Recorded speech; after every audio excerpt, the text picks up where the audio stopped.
14 नवंबर 2024 को दोपहर के 1 बजे वापी स्टेशन पे सीसीटीवी फुटेज में जो आदमी आपको दिख रहा है, ये एक ऐसा खतरनाक अपराधी है जिसको गुजरात की पुलिस कई दिनों से ढूंढ रही है।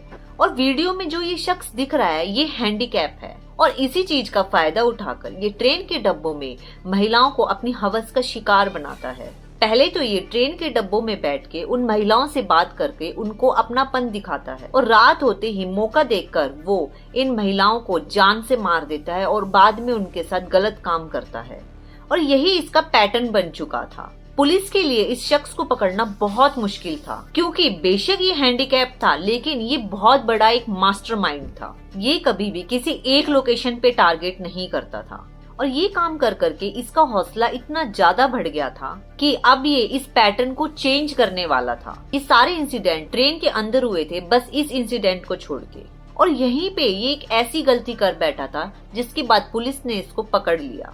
और इसको पकड़ने के बाद इसने पुलिस को ऐसी ऐसी बातें बताई कि पुलिस भी हैरान रह गई। इस केस में आगे बढ़ने से पहले मेरी आपसे ये रिक्वेस्ट है कि आप इस वीडियो को एंड तक देखें, ताकि आपको इसका शातिर दिमाग समझ में आ सके। जवान से लेकर बुजुर्ग तक किसी को नहीं छोड़ा। इस सीरियल किलर की क्राइम हिस्ट्री ने पुलिस को 14 नवंबर 2024 को गुजरात के वसा डिस्ट्रिक्ट के जेपी परिदावाला आर्ट्स एंड कॉमर्स में पढ़ने वाली 19 साल की खुशी कॉलेज से अपने घर लौट रही थी। वो अपने घर से स्टेशन तक वॉक करके जाती थी। 14 नवंबर की शाम जब वो अपने घर वापस नहीं लौटी तो उसके घर वाले बहुत ज्यादा परेशान हो गए और जब घर वालों ने मोबाइल पे कॉल किया तो उसका फोन भी स्विच ऑफ था। तभी उसके घर वालों ने उसके फ्रेंड को कॉल किया तो उसने बताया कि वो उससे फोन पे बात कर रही थी और अचानक उसका फोन बंद हो गया और पीछे से किसी आदमी की आवाज आ रही थी। जब उसके दोस्त उसे ढूंढने गए तो रास्ते में पड़ने वाले आम के बाग के बीच उन्हें एक सैंडल पड़ी मिली और थोड़ी देर बाद और ढूंढने के बाद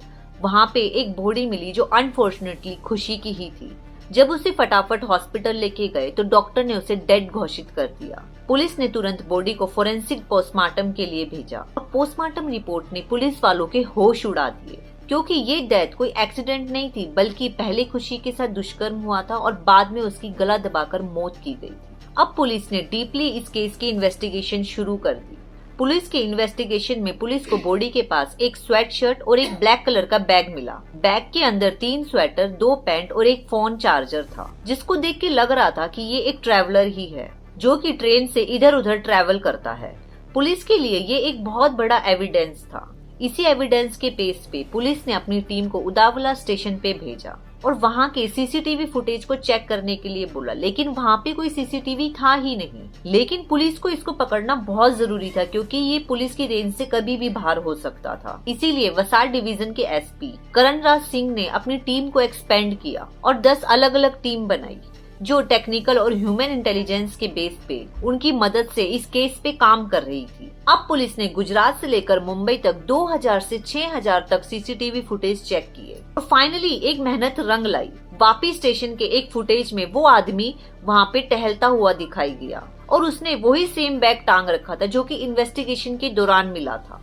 और सीसीटीवी में ये भी क्लियर हो गया था कि ये वही आदमी है जो हैंडीकैप है। लेकिन पुलिस के पास इसकी फोटो के अलावा और कोई भी ऐसा सबूत नहीं था जिससे कि ये इसको पकड़ सके।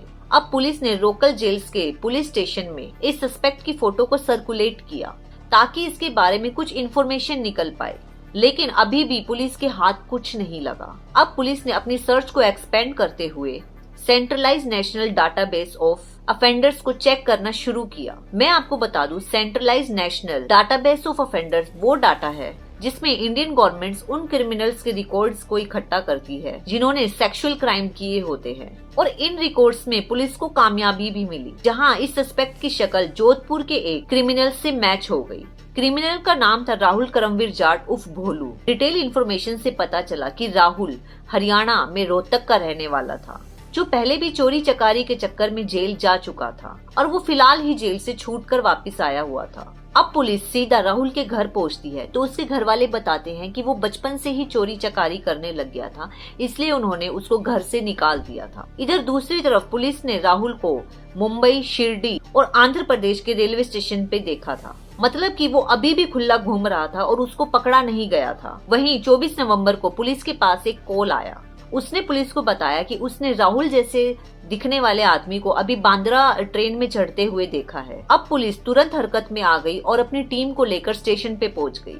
अब पुलिस तुरंत डिसेबिलिटी कोच में जाकर राहुल को अरेस्ट कर लेती है। चौक्कस इंफॉर्मेशन के आधार पे कल जो ट्रेन में वापी ट्रेन में एक अक्यूज, ये जो हमारा सस्पेक्ट है वो आ रहा है, ऐसी माहिती के आधार पे वापी की जीआरपी और वहाँ की लोकल आरपीएफ इन्होंने इस अक्यूज को धर दबोचा। अब राहुल पुलिस की हिरासत में था और राहुल ने जो जो अपने किस्से बताए वो सुनकर पुलिस के भी पैरों तले जमीन खिसक गई। राहुल ने पुलिस को बताया कि वो 25 दिनों में 6 खून कर चुका है। उसने बताया कि उसने पहला खून 20 अक्टूबर को पुणे से कन्याकुमारी जाने वाली ट्रेन में किया, जिसमें उसने बताया कि पहले तो उसने उस औरत को जान से मारा और उसका सामान लेके भाग गया। दूसरा कत्ल उसने बेंगलुरु से मुद्देश्वर जाने वाली ट्रेन में किया। उसमें उसने उस लड़के को सिर्फ इसलिए मार दिया क्योंकि उस लड़के ने इसको सिगरेट पीने से मना किया था।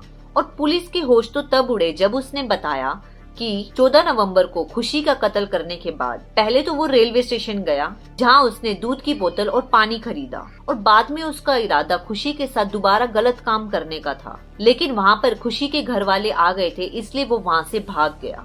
इसी कारण वो वहां पे अपना बैग छोड़ आया था। उसने 60 साल के तबला टीचर चैटर्जी का भी खून किया था। जब पुलिस ने उसको पकड़ा था उससे पहले भी थोड़ी देर पहले ही उसने एक 21 साल की लड़की का भी खून कर दिया था। अब राहुल को पुलिस रिमांड के लिए भेज दिया गया था।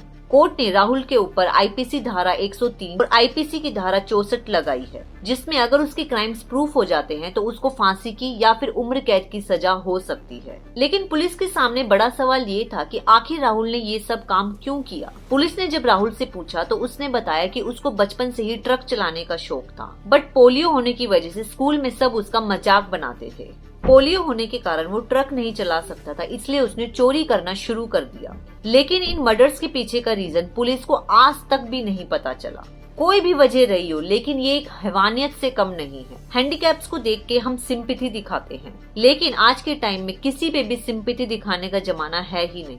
इसीलिए आप भी किसी पे आंख बंद करके विश्वास ना करें। आपका इस वीडियो के बारे में क्या कहना है, कमेंट करके जरूर बताएं। Thank you.